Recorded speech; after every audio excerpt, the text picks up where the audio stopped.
Sinandhausaniana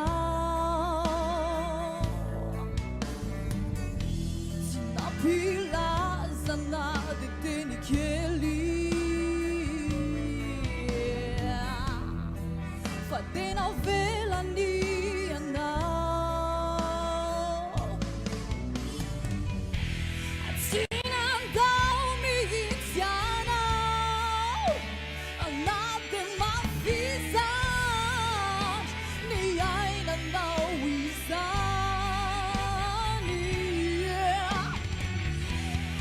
Indro fisaorano anao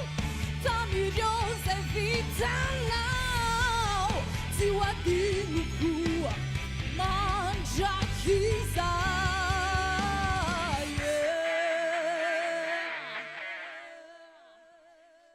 Sotra tompoko